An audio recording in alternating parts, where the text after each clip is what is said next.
Okay, here we are, folks. We're looking at day 63 in the flower tent. Day 14 for my new starts just coming up. Let's take a look at what's going on in the veg tent today.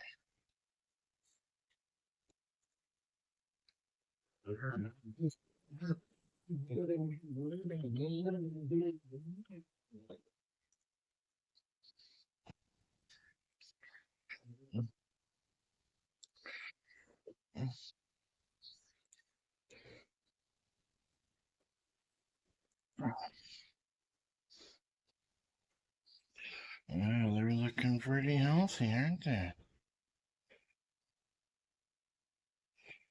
How about my new sprouts? Anything coming up yet?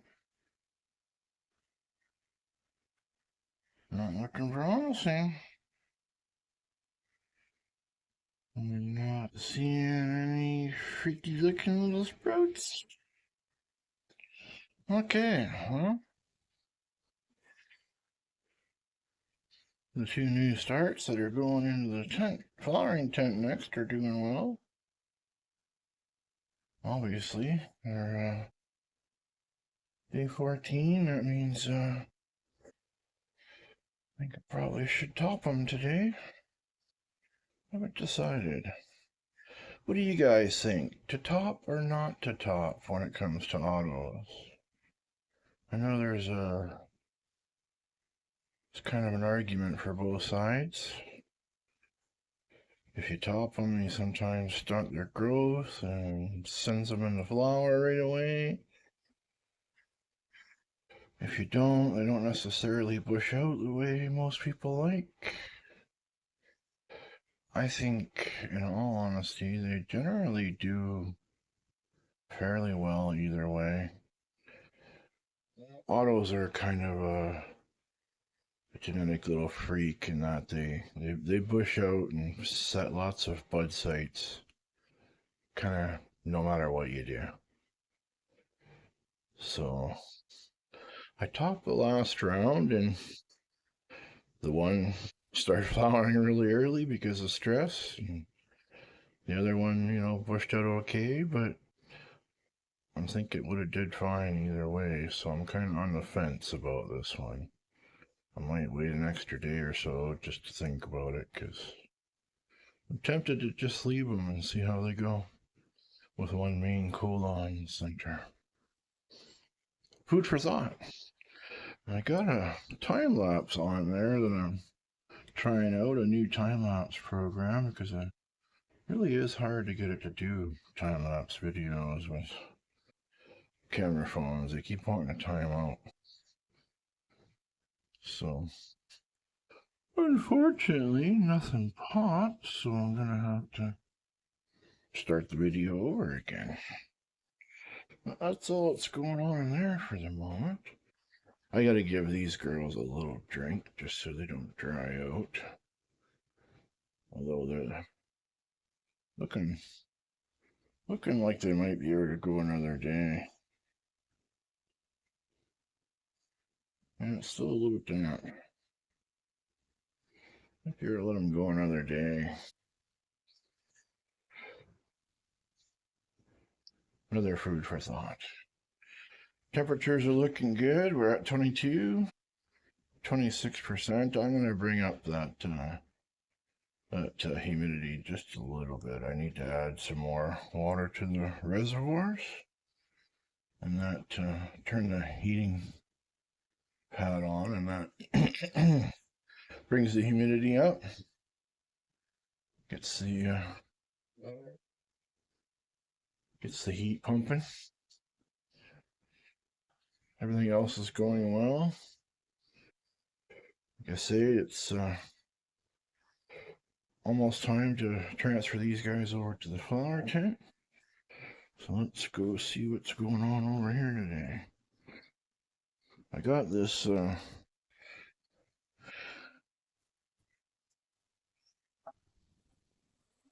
got the phone on a chest mount today so I can work hands-free. And we'll see how the resulting video turns out. Give you guys some action in the video. So just me talking. Okay. Loving that Viper Spectra light. She's a hard-working girl. How are we looking today? Not too bad. The back one is done. Yeah, I checked the trichomes the other day. She didn't really recover too well, and everything's dying out on it now, so I'm gonna give her a chop in the next day or so. Whereas this girl, she started to come back. What's left of the leaves is green enough. The damage hasn't gotten any worse. And now the buds are starting to fill out. They're getting fatter. I think that we're still looking at least another 2 weeks on that one. That's the way it goes. Everything else is going well. Kind of close to the same temps here. We get 22 and 36% humidity. Oh, just jumped to 38.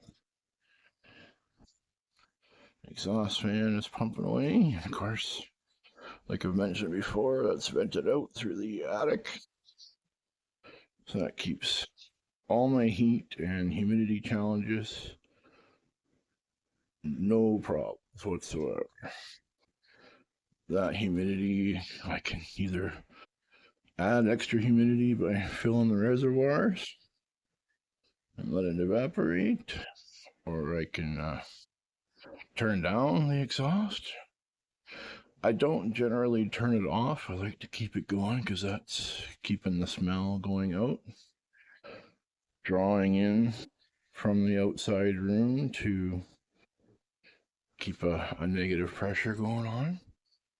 And then I have over here, this window is open just a crack, just enough to let some fresh air in and to ease that pressure that's sucking out that way.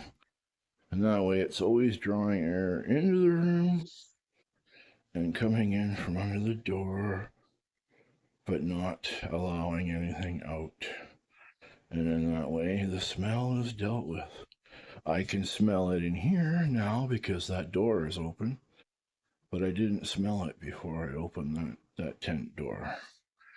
And then once I close it, a couple hours, the smell is all gone, but none of it goes out that way. You cannot smell it anywhere else in the house.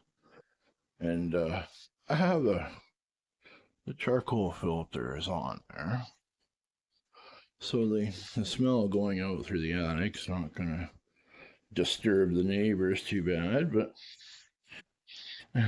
nonetheless, eventually it does start to smell. Okay, so that's the video for today.